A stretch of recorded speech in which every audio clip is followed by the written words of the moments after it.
when people from around the world look at Great Britain and look at the United Kingdom and look at England, they see the monarchy, right? Do you think that is because we've got nothing else to show for ourselves? Has anybody met a member of the royal family? I don't know if I'm allowed to say that.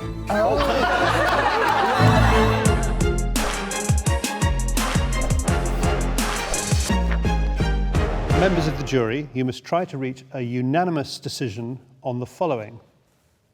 Should we abolish the royal family? You have 20 minutes until the first vote. Is anybody here a member of the royal family? Yes. Yeah, there we go.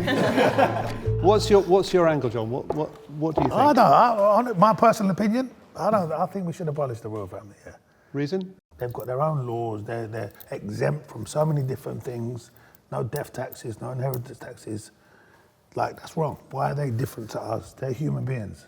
Is there a little bit of envy there? If you no, it's nothing to do with envy, because really? I think we all do what we're doing. But why should they be different to us? I think, yeah, it goes against the principles of democracy. Democracy, that's exactly what it boils down to. Yeah, effectively they're born into a status, they have access to millions, massive privilege.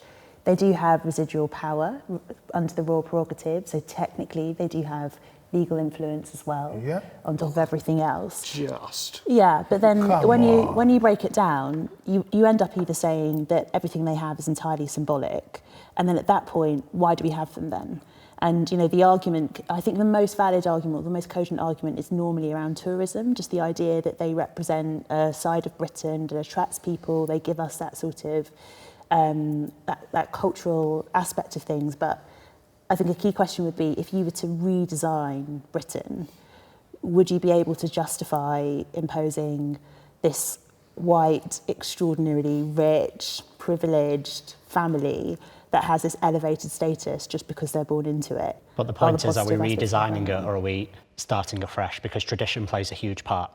So you're looking at democracy, but then we look at tradition. So I was brought up basically by my grandparents, and that generation very much was completely entangled with the royal family. There was jubilee parties, there, you know, my grandma used to have her fine china, etc.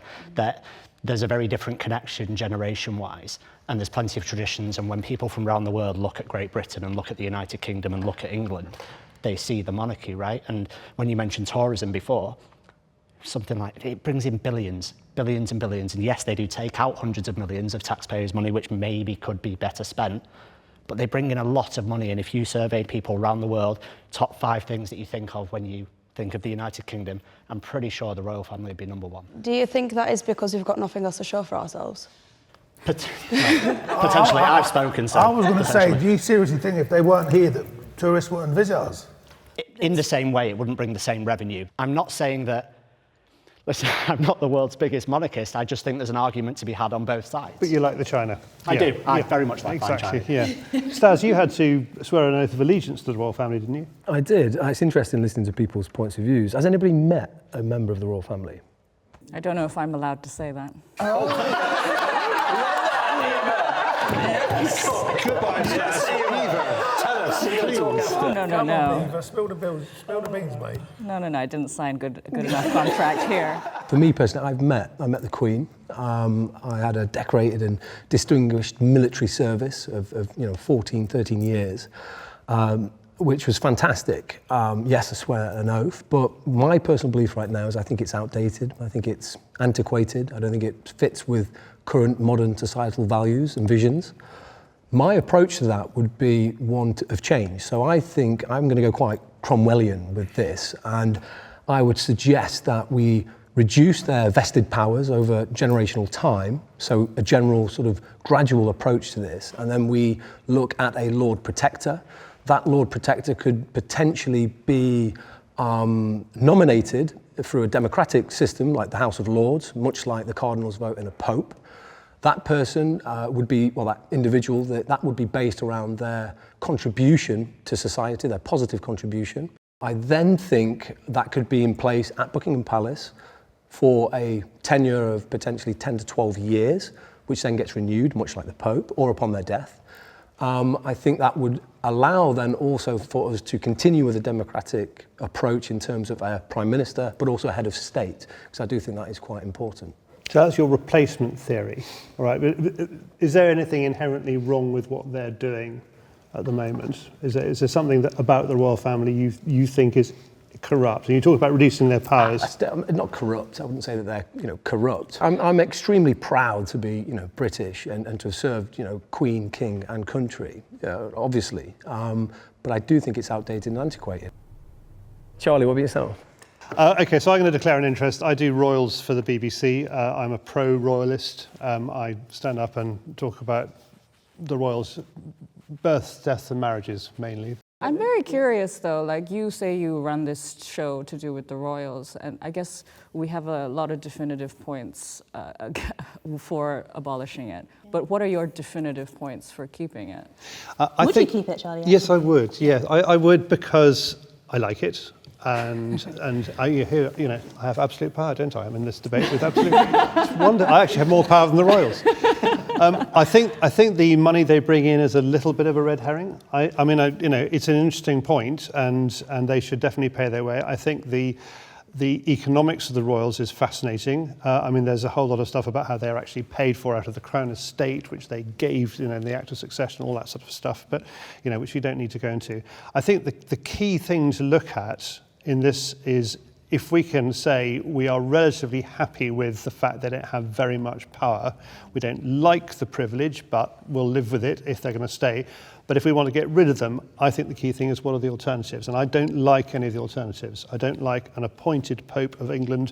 I don't like a President Trump of the United Kingdom. I prefer, for all his faults, a King Charles. And what do you think about the fact that they have all of the privileges around finance and wealth? Yes, I think a lot of people do, but I think... So is it a wealth issue? It's not. Well, it's not for me, because I think that leads us into the long grass of envy and politics of envy. I was walking my dog the other day in the English countryside. It was lovely. The fields were green. There were birds singing, and I thought, I bet the king can't do this. I can. The king can on their private estate. Yeah, but then he's surrounded by, the squeezes. Is that how you go about your day? You do things and you wonder what King Charles thinks about it. I do. No, yeah. I think that's part of being middle class. There's always the possibility the king might turn up for tea. So make sure you wipe that table. I think that's how it works. Yeah, I'd like to build on that. So I think that because the royal family is so widely extended, and they take over £500 million each year in taxpayers' money, I think it is a real shame on this country that there are veterans that are on the streets, their children who are starving, things like this, and we're putting all that money into a royal family that don't really have a major impact on our society on day-to-day life, and it causes such a massive divide in wealth and in everything like that. Like when Harry and Meghan left, did anyone even realise, was a change even made? And for a year after they left, the taxpayers were still paying for Harry's security on their private land that they had in Canada. Why? On what basis? They're not part of the royal family anymore. Why are we doing that? Our NHS is dying. You can't get a GP appointment. There's people dying in waiting rooms because there's not enough beds. So how can you justify putting that amount of money into that family just because they were born into something, when there's so many of them as well? Half of them we don't even know about because it's such an extended family. It should either be cut down or abolished all complete, incomplete. That's what I think. I think because you get a choice. If you're going to have a system which is based on leadership, and that leadership, which I think in terms of monarchy is very light touch, they only have one tiny little thing they can do, and once they've done it, they're out. I think you get to elect your leader, you get to appoint your leader, or we do what we do in this country, which is we breed our leaders. We have a sort of breeding program for our leaders. Now, electing your leader comes with problems, as can be seen in other countries. Appointing your leader means the person who does the appointing is more powerful than the leader, comes with problems. So I quite like your Lord Protector idea, but I think it would end up with the people who the cardinals being more powerful than the Pope. I'm just not sure why we need anything like a Lord Protector or why we need a leader above what we have in Parliament. I'm not sure what the argument is even for Saz's halfway house, because I feel like that's just holding on to the vestiges of something that we seem to be agreeing is outdated. Why do we need another layer on top of that? But do you trust the general public for a major democratic reform. So are at you the moment. arguing now like against democracy? No, I'm not arguing against democracy at all, but if you look at how well things have gone recently and what you trust this country to decide on, you're placing a lot of power in that, and we can all look at public funding and how poorly money is spent, and none of us are going to disagree with the fact that the NHS is underfunded and all this, but that is a completely separate argument to the monarchy. If you're just looking at funding of money, then the royal family bring in billions through tourism just because we don't experience it directly. Actually, they don't. They bring in, I think in 2022 it was 85 million, and 20 years prior it was 250 million. Direct income though, but like look at all the people that are selling merchandise on the streets. Yeah, they bring in so much money, but when you go to see Buckingham Palace, you don't see the king. Exactly what Do I you was know what I gonna mean? say. You don't go and see the people of the royal family. I think it's more about the history. But that history is carried on through tradition, so if we got rid of the monarchy, how many people are remembering recent kings and queens Oh, 200 years I down think the line? we still I think, remember. yeah. When you think about one of the Have we remembered them biggest from years one of the ago? biggest draws, which is a relic of the royal family, is the Tower of London, Yeah. for example. You know, I coming here today went across the bridge and you see the queues and queues of people who are waiting for that. No one's actually going to Buckingham Palace hoping to see a royal. They are interested in the idea, the brand of the royal family, which will endure past the specific family itself. I quite like to hear more from Stas about how he felt that he had to swear allegiance to a... I remember at the time of the Diana tapes, the 1990s, do you remember this?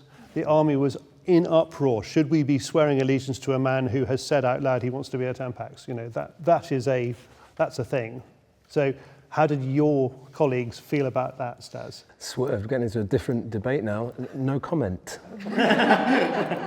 The point here is, for me, most of us are kind of on the same side of the fence. I think it's just yourself, Charlie, which isn't a problem, but if we were to abolish them, which sounds kind of harsh, doesn't it? Do we drop the anvil? What happens? How do we do that? Because that comes with many issues and around society and what people would expect moving forward.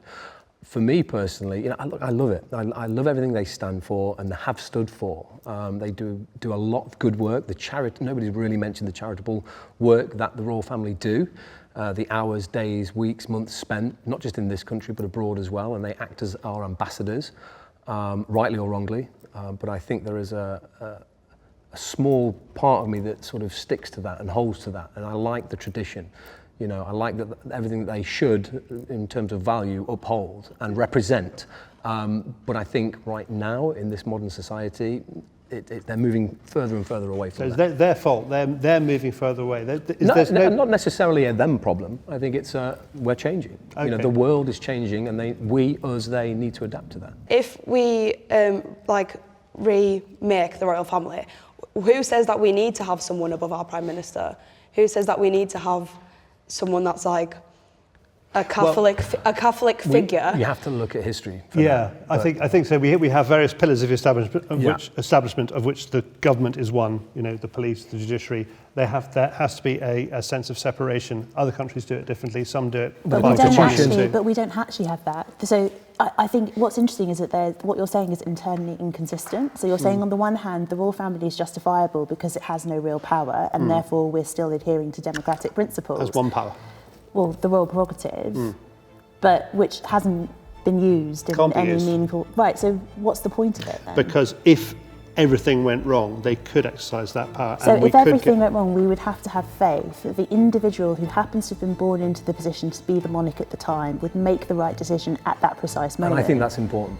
that is that's- an important point. And would they and are they better or worse placed than somebody we might appoint or elect into the same position? We have wrapped up the first debate. We voted, and we have the results of the first vote in. So let's see what they are.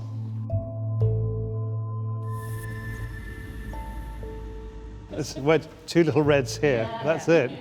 God. I think Charlie felt quite intensely about the debate because he has personal ties to the royal family, conflict of interest. Even if it's unconscious bias, he still possesses it. And I think he's also from an older generation, so his views might be different as he has had more time with the royal family, unlike someone like me. Nikki put her points very, very clearly, and I can believe that Gen Z think that. My experience of Gen Z is they tend to be a little bit more traditionalist than the millennial generation. But that's not Nikki. Right, are we all ready for the second part of the debate? Here we go. You have a final 15 minutes to try and reach a unanimous decision. And the debate will start now. I'm trying to get these little reds to spread that way. Well, I'm kind of amazed because, I expected a lot of green, so I did expect that. But so far, we've all heard about how imperfect the royal family are. We know that. But I've not heard a solution from anyone. There's 4, 5 greens, and I've not heard a solution. What kind of solution are you looking for, then? Well, this is what I want to know. I want you to know, looking forward, what does it look like? Because no one's presented that to me, so how can... Stas has said law protects one. Stas has said one, but with the exception of Stas saying that, no one else has brought forward what is the solution to the problem. We're all for change. Change is always a positive thing. Like when things aren't going well, let's change. But So, what are we changing to? Interestingly, James, you would switch green if presented with a solution that you feel is 100%. adequate. That I believed in, that I thought was a net positive, then yes, I would. What's your concern about Stas's proposition then? My concern is you are replacing a group of people whose, we can question their integrity or whatever in certain circumstances. You're electing someone. Stas went down a route of saying how we would go about that, but you're still putting a lot of faith in one person that is elected or the one person that is doing the electing. And I don't see that as a guaranteed success of change. And if I'm being willing to, tradition goes back hundreds of years, and I'm sorry to bang on about tradition, hundreds of years, thousands of years, and we're willing to risk it on what? A whim? Give me a solution. I think it comes down to democracy. Exactly. It's voted. Yeah, It is it only comes down to democracy if you agree that you should vote for your supreme leader. Exactly. So having a Lord Protector gives you the alternative in extreme environments or circumstances, is my opinion. But that's also traditional. That's always how leaders have been chosen. And we vote on not only things like our leaders and our prime ministers, we also vote on things like Brexit. No, our leaders, and that turned out brilliantly. Our leaders are chosen through those 3 mechanisms. They're born, or they're appointed, or they're elected. There are 3. We have a choice. We can go for. We have chosen to have the born ones in this case. But I think there's we've inherited. We've inherited ones. that. I don't think any of us have chosen to have a royal family. That's an important distinction. Fair. That's a very good point. James, are you saying you are more comfortable with having a family of unelected people who are born into that position, sitting in a position which is above the elected government that we have? I don't understand why you're more comfortable with the undemocratic top layer that we have at the moment, rather than reverting to a fully democratic system where we don't vote for an individual, we vote for a party. Because it goes on past experience. So for the majority of my life, Queen Elizabeth II was ruler. Queen Elizabeth II, by the majority of accounts, was a fantastic person, did lots of charity work, relatively clear of scandal, as far as I know, as far as royals go.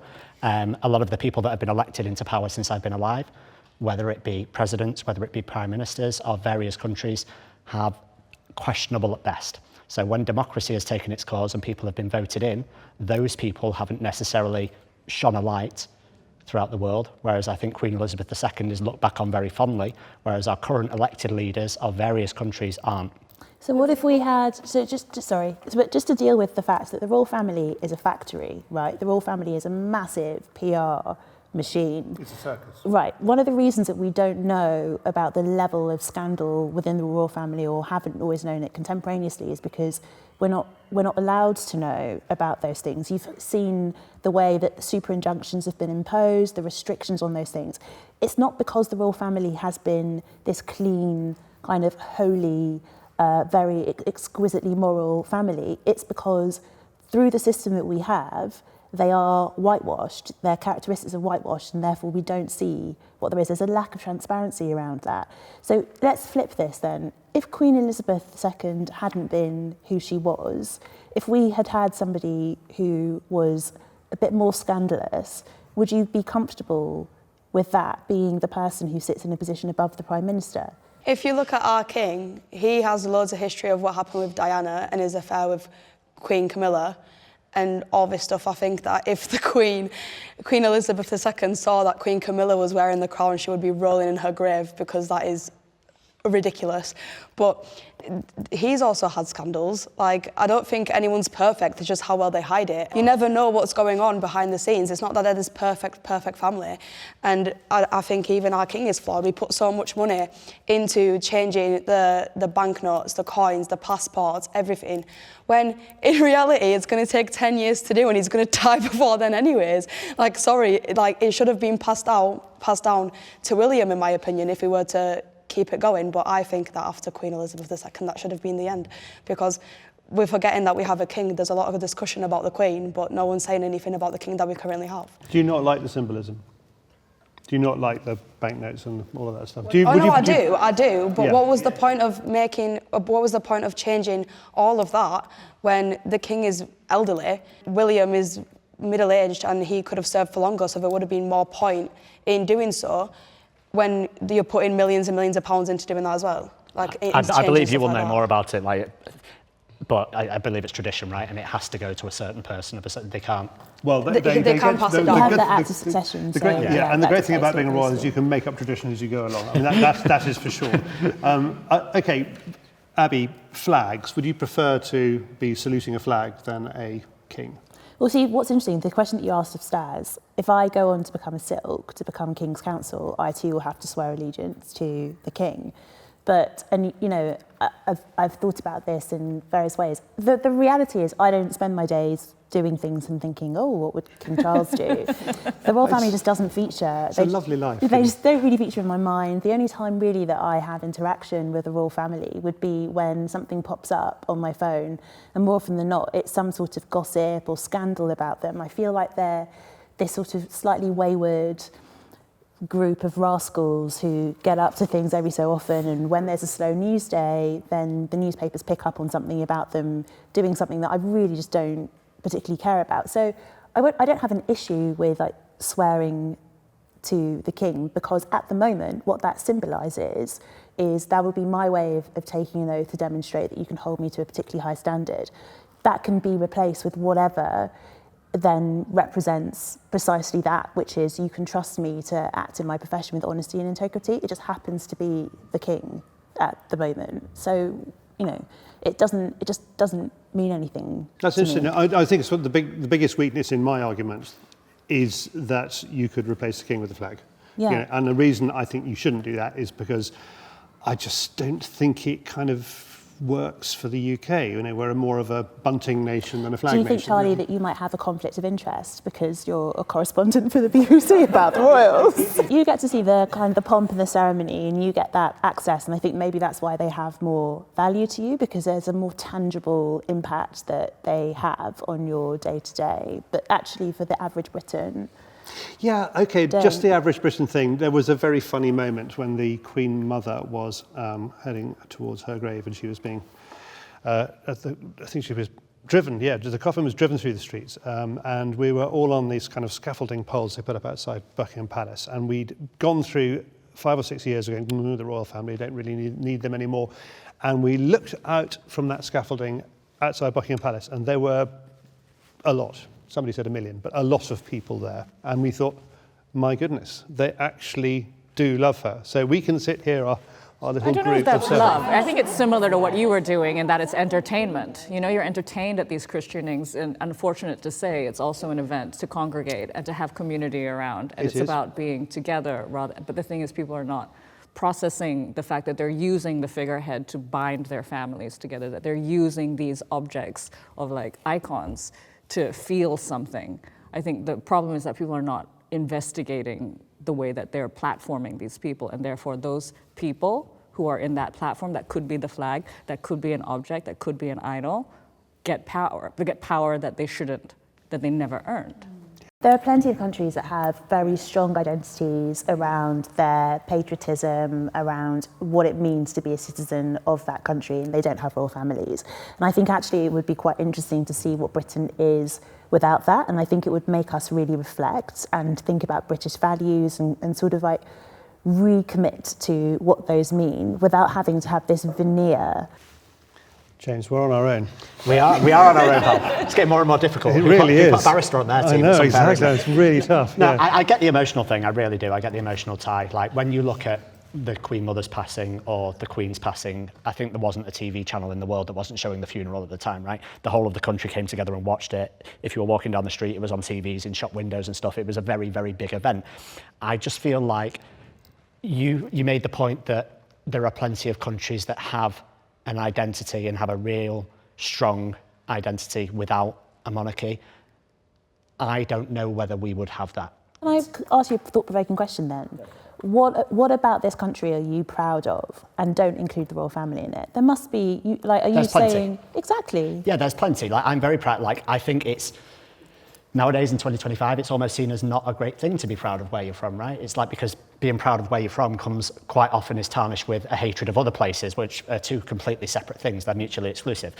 I'm very proud of this country. I'm proud of what it represents, but I do think the royal family are a big part of that. And before I came on, I didn't think I was. I didn't think I was a huge like. And listen, I'm not imagining myself as King Charles when I'm going out walking down the street. I'm not. Sorry, Charlie. That's not my life. But at the same time, like, I do think they have played a big part in moments of my life. I go back to my grandparents, and maybe it is that emotional tie. But silver jubilees, platinum jubilees, like parties, people having parties in the street, like people watching these big events and celebrations, and I think they're a huge part of the country. And I don't think you can say for certain that if they go, that we will have the same identity as a country. So James, you're kind of saying if it ain't broke, don't fix it. Yeah, 100%. Yeah, we've got 100%. 10 seconds left. Any advance on a Lord Protector, elected Lord Protector? Still no. Is that the best you This is can the do? problem. Let's go, Cromwell. Let's go. Let's be uncomfortable, let's be honest. But they're still not. And I that's love the the issue. title. I'll use that in a session.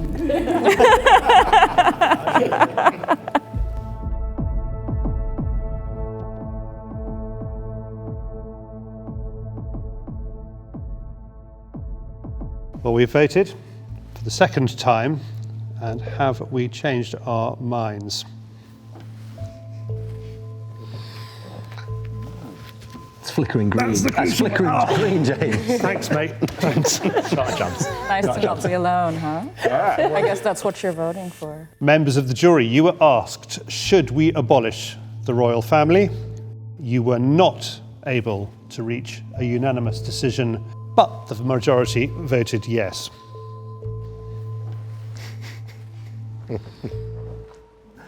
What's that? Five against two? Yeah, I'm afraid we've just declared a republic in this room. We're going to the Tower of London. You're the new rulers. Well done. And good luck. It was a very stressful debate. They ganged up on us for starters. So the two of us, James and me, we didn't have very much going for us. We were going to lose, I felt, from the very, very start. I was quite surprised about that. I thought actually there would be more general belief in the royal family. Our arguments completely fell flat. Abby is really good. There is no question about that. She's a barrister. I wish we'd paid her. She could have been on our side. And the others, actually, Eva's points were spot on, I thought. You are fighting for your country. If your country loses that war, A conscripted military is completely different in nature to a voluntary military. needs must. Just think about what you're saying. I was going to say, if someone knocked on my door and told me that I'm going to war tomorrow, I'd just be like, shoot me now. Do you know what I mean?